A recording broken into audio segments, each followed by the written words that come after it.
Okay, so this is Glenn's Chevelle shaft, the OE Chevelle shaft, with the original slip yoke back on it. We're not going to run it, but just for testing purposes, because that's what I set my baseline settings off of at the beginning. And there's my witness mark right there and there. So that's all back where it belongs. You can see the pitting on that where it's clean, where I sandblasted and shined it up. So we're not going to run that because that'll leak. But now we're back to the baseline what we had. So here, there's 0. Once again, no smoke and mirrors with me. But it's just like, where did that run out come from? Because I wouldn't have okayed this to. Yeah, so now we're back to like 24 thousandths run out. Well, it's past that. So it's about 25, but that's in the realm of what I had okayed, you know, that I recommended straightening this one.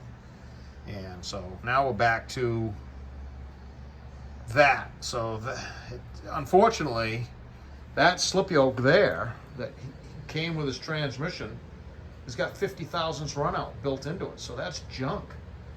You know, that's why you have to check everything. I mean, it's just like, and it sounds like I'm being a nanny about this stuff, but it all's important. The days of just slamming stuff together and it's all the same, boy. Yeah, those days are long gone. So I'm going to revert back to the slip yoke that Glenn got one with his new transmission. I had another one. You can see it right here. They're very similar.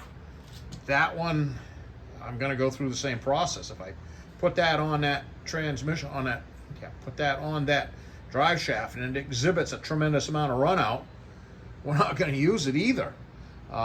But this is why you examine all of this stuff like I do. I mean, you know, I'm not going to say it's laboratory conditions, but it's pretty freaking close. You know, this balancing machine is very accurate. So, and I'm pretty fussy. So I like the looks of that better. I feel better about straightening that like I originally did. It's back to doing what it was doing when I recommended that to my customer Glenn. It would straighten this one instead of making another one.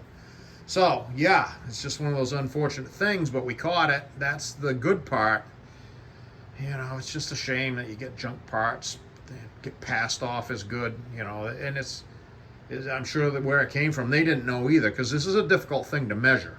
And it would make you crazy if you just put that on your drive shaft and all of a sudden it was shaking like a hay baler, which it would be doing. So, yeah,